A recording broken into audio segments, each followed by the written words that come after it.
జిల్లా సమగ్ర నివేదికకు స్వాగతం. ఈ కార్యక్రమం ద్వారా ఆయా జిల్లాల్లో అభివృద్ధి కార్యక్రమాలు, ముఖ్య ఘటనలు, పరిణామాలు మరియు ఇతర అంశాల గురించి తెలుసుకుంటున్నాం కదా. ప్రస్తుతం ఖమ్మం జిల్లా నుంచి ఫణికుమార్ అందుబాటులో ఉన్నారు. ఆయన అడిగి మరిన్ని వివరాలు తెలుసుకుందాం. నమస్కారం అండి ఫణికుమార్ గారు. నమస్కారం అండి.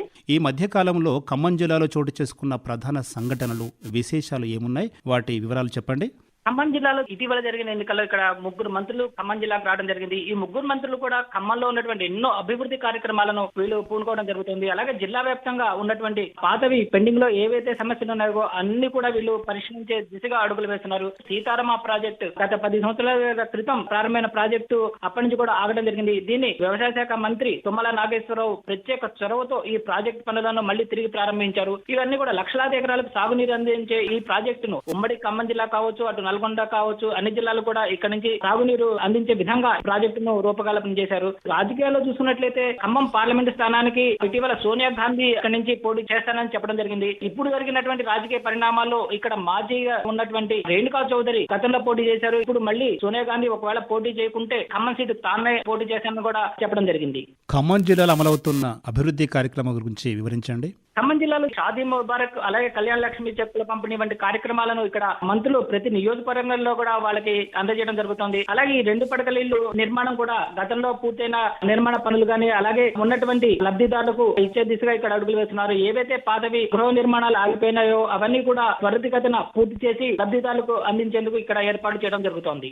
ఇటీవల నిర్మలా సీతారామన్ ప్రవేశపెట్టిన బడ్జెట్ గురించి జిల్లా ప్రజల స్పందన ఎలా ఉంది? ఖమ్మం జిల్లా వ్యాప్తంగా బడ్జెట్ గురించి విశేష స్పందన లభిస్తోంది. ప్రతి ఒక్కళ్ళు కూడా అంటే ఇటు పేద మధ్యతరగతి వర్గాల మహిళలు ఎంతో ఆనందం వ్యక్తం చేస్తున్నారు. వికసిత భారత్ పేరుతో ప్రవేశపెట్టిన బడ్జెట్ ఈ పేద మధ్యతరగతి కుటుంబాలకు, మహిళలు, యువత, వ్యాపార వర్గాలన్నిటికీ తోడ్పాటు అందించే విధంగా ఉందని ఇక్కడ చెప్పడం జరుగుతుంది. ప్రధానమంత్రి గరీబ్ కళ్యాణ్ యోజన పథకం కింద పేదలకు ఉచితంగా బియ్యం పంపిణీ చేయడం జరుగుతుంది. ఆశా వర్కర్లు, అంగన్వాడీ కార్యకర్తలు, వారి సహాయకులకు కూడా ఆయుష్మాన్ యోజన పథకం వర్తింప చేయడం శుభ పరిణామంగా ఇక్కడ ఆశా కార్యకర్తలు చెప్తున్నారు. 30 కోట్ల మందికి మహిళలకు ముద్రా యోజన ద్వారా రుణ సదుపాయం కల్పించడం కూడా సంతోషంగా ఉందని లబ్ధిదారులు, ముద్రా యోజన సంబంధించిన వాళ్ళు కూడా హర్షం వ్యక్తం చేస్తున్నారు.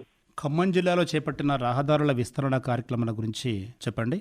ఖమ్మం జిల్లాలో ప్రధానంగా ఇక్కడ జాతీయ రహదారులు అనుసంధానం చేస్తూ ఎన్నో జాతీయ రహదారులు ఖమ్మం మీదుగా వెళ్తున్నాయి. ఇప్పుడు చూసుకున్నట్టయితే బడ్జెట్ లో కూడా సుమారుగా 2 లక్షల కోట్లకు పైగా కూడా ఇక్కడ నిధులు కేటాయించడం జరిగింది. ఉమ్మడి జిల్లాలో ఖమ్మం, దేవరపల్లి, అలాగే నాగపూర్, అమరావతి, కోదాడ, ఖమ్మం, కొత్తగూడెం, హైదరాబాద్ తదితర జాతీయ రహదారి పనులు వేగంగా సాగుతున్నాయి. ఇవన్నీ కూడా కేంద్ర ప్రవేశించిన బడ్జెట్ మరికొంత ఆశాజనకంగా ఉండటంతో ఈ పనులు కూడా ఇంకా వేగం పుంజుకుంటుందని చెప్పి ఇక్కడ స్థానికులు భావిస్తున్నారు. రహదారులు అన్ని కూడా వాణిజ్య వ్యాపార రంగాలకు అనువుగా ఉంటుంది. ఖమ్మం కూడా ఎక్కువ వ్యాపార రంగం అభివృద్ధి జరుగుతుందని కూడా దీనివల్ల తెలుస్తోంది. ఖమ్మం నుంచి ఆంధ్రాకి కలిపేటువంటి ప్రధాన రహదారి ఏదైతే ఉందో ఆ రహదారి కూడా ఇక్కడ అట్టి విక్రమార్క ఆధ్వర్యంలో ఆ పనులు కూడా ఇక్కడ చేపట్టడం జరుగుతోంది. ప్రత్యేక చొరవతో తన మధ్య నియోజకవర్గం నుంచి గెలుపొందిన తర్వాత రహదారులు ఎటువంటి అభివృద్ధికి నోచుకోలేదు. ఇప్పుడు ప్రస్తుతం ప్రతిష్టాత్మకంగా తీసుకొని ఆ రహదారి పనులను ప్రారంభించడం జరిగింది. అవన్నీ కూడా ఇప్పుడు ఎంతో వేగంగా అభివృద్ధి జరుగుతోంది. జిల్లాలో 10వ తరగతి చదివే విద్యార్థులు 100% మార్కులు సాధించడానికి ఉపాధ్యాయులు ఎటువంటి చర్యలు చేపట్టారు?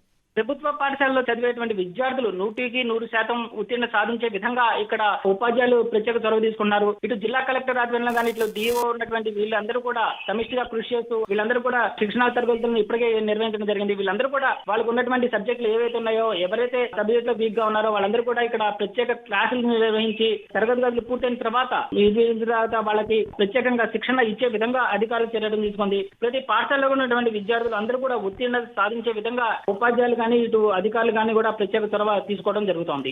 ఇదండి ఖమ్మం జిల్లా నుంచి ఫణికుమార్ గారు అందించిన జిల్లా సమగ్ర నివేదిక. మరో రోజు మరో జిల్లా నుంచి సమగ్ర నివేదిక విందాం. అంతవరకు సెలవు. నమస్కారం.